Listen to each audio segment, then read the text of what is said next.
Assalamualaikum warahmatullahi wabarakatuh. Perkenalkan, nama saya Leni Eliana, Prodi PGMI. Saya akan menjelaskan sejarah peradaban Islam.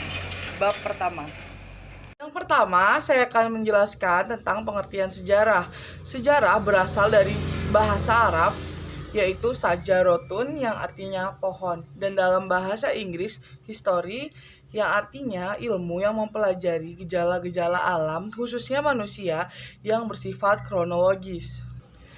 Pengertian lainnya yaitu ilmu yang berikhtiar untuk melukiskan dan mempelajari atau menjelaskan fenomena kehidupan sepanjang terjadinya perubahan karena ada hubungan di antara manusianya. Pengertian lain yaitu sejarah adalah yang tersusun dari serangkaian peristiwa masa lampau ke seluruh pengalaman manusia. Kesimpulannya, sejarah adalah ilmu yang berusaha mempelajari peristiwa atau kejadian di masa lampau yang bersifat kronologis untuk dijadikan pelajaran manusia yang akan datang atau masa kini, yang disusun secara kronologis agar menjadi pelajaran. Yang kedua, selanjutnya adalah pengertian kebudayaan. Menurut Kontoroningrat, kebudayaan paling tidak memiliki 3 wujud. Yang pertama wujud ideal, yang kedua wujud kelakuan, dan yang ketiga wujud benda. Wujud ideal adalah kebudayaan sebagai suatu kompleks ide-ide, gagasan, nilai-nilai, norma, peraturan, dan lain sebagainya. Yang kedua, wujud kelakuan, yaitu wujud kebudayaan sebagai suatu kompleks kelakuan dari manusia dalam masyarakat. Ketiga, wujud benda, yaitu berwujud seperti hasil-hasil karya. Pengertian peradaban. Kata peradaban diambil dari kata Arab yaitu hadharah, juga diterjemahkan ke dalam bahasa Indonesia yang artinya kebudayaan. Padahal istilah peradaban dipakai untuk bagian dan unsur dari kebudayaan yang halus. Peradaban juga sering dipakai untuk menyebut suatu kebudayaan mempunyai sistem teknologi, seni bangunan, seni rupa, sistem kenegaraan, dan ilmu pengetahuan yang maju dan juga kompleks. Jadi, kebudayaan mencakup juga peradaban, tetapi tidak sebaliknya karena peradaban dipakai untuk menyebut kebudayaan yang maju dalam bentuk ilmu, pengetahuan, teknologi, dan seni.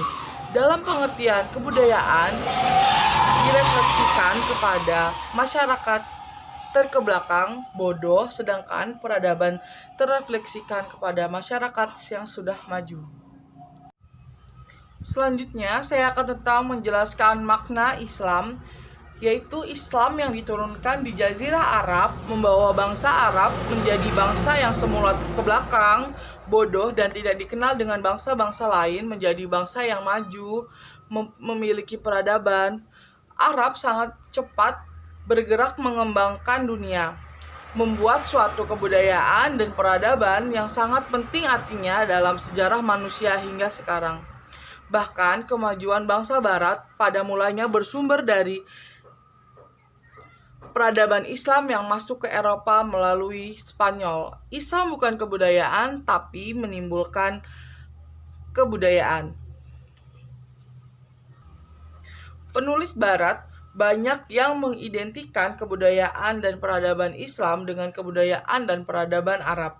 Akan tetapi, pada masa periode pertengahan dan modern, sudah terdapat kebudayaan dan peradaban-peradaban Islam non-Arab seperti peradaban Persia, Turki, dan juga yang ada di India. Meskipun begitu, peradaban Islam non-Arab semua masih dipersatukan oleh Islam. Oleh karena itu diberi nama peradaban Islam, bukan peradaban Arab. Selanjutnya, saya akan menjelaskan tentang periode sejarah peradaban Arab yang dibagi menjadi 3. Yang pertama yaitu periode klasik, yang kedua periode pertengahan, yang ketiga periode modern. periode klasik itu kurang lebih 650 sampai 1258 Masehi, dan pertengahan yaitu abad ke-17 Masehi, dan modern yaitu abad 18 Masehi sampai sekarang. Yang pertama saya akan menjelaskan tentang periode klasik merupakan kemajuan, keemasan, dan kejayaan Islam dibagi yaitu menjadi dua fase. Yang pertama, fase ekspansi dan disintegrasi. Fase ekspansi yaitu 650 sampai 1000 Masehi, dan disintegrasi yaitu 1000 Masehi sampai 1250 Masehi. Di masa ekspansi, daerah Islam itu meluas melalui Afrika Utara sampai Spanyol, dan di belahan barat melalui Persia sampai ke India Timur. Dan di era ini memuncaklah ilmu pengetahuan baik agama maupun umum, dan kebudayaan serta peradaban Islam. Di masa ini juga banyak menghasilkan ulama-ulama besar di bidang masing-masing. Pertama yaitu di bidang fikih, yaitu Imam Malik, Imam Abu Hanifah, Imam Syafi'i, Imam Ibnu Hambal. Lalu di bidang teologi ada Imam Al-Asy'ari, Imam Al-Maturidi, Imam Wasil Ibnu Atta, dan Abu Huzail Al-Nazam Al-Jurbai. Maaf apabila ada kesalahan dalam mengucapkan. Selanjutnya ada dari bidang tasawuf, yaitu Al-Hallaj, Abu Yazid Al-Bustami, Zunnun Al-Misri. Dan selanjutnya di bidang filsafat, yaitu ada Al-Kindi, Al-Farabi, Ibnu Sina, Ibnu Miskawai. Selanjutnya di ilmu pengetahuan ada Ibnu Hajam dan Ibnu Khawarizmi, Al-Mas'udi, Al-Raji. Yang kedua ini adalah fase disintegrasi. Di masa ini keutuhan umat Islam dalam bidang politik mulai pecah, kekuasaan khalifah mulai menurun, dan akhirnya Baghdad dapat dirampas dan dihancurkan oleh Hulagu di tahun 1258 Masehi. Khalifah sebagai lambang kesatuan pun hilang. Selanjutnya yaitu periode pertengahan, dibagi menjadi dua fase juga. Yang pertama fase kemunduran pada 1250 Masehi sampai 1500 Masehi. Di masa ini desentralisasi dan disintegrasi bertambah meningkat. Perbedaan antara Sunni dan Syiah dan juga Arab Persia sangat nyata terlihat. Dunia Islam terbagi menjadi dua. Yang pertama bagian Arab yang terdiri dari Arabia, Irak, Suriah, Palestina, Mesir, dan Afrika Utara berpusat di Mesir. Dan bagian Persia terdiri dari Balkan, Asia Kecil, Persia, dan Asia Tengah yang berpusat di Iran. Di fase ini semakin meluas pendapat bahwa ijtihad tertutup. Demikian juga terkait dengan pengaruh negatif perhatian terhadap ilmu pengetahuan kecil sekali. Umat Islam di Spanyol dipaksa masuk Kristen dan keluar dari daerah itu. Fase kedua yaitu fase 3 kerajaan besar yang terjadi pada tahun 1500 sampai 1700 Masehi, dan masa kemunduran yaitu 1700 sampai 1800 Masehi. 3 kerajaan besar tersebut adalah Kerajaan Utsmani di Turki, Kerajaan Safawi di Persia, dan Mughal di India.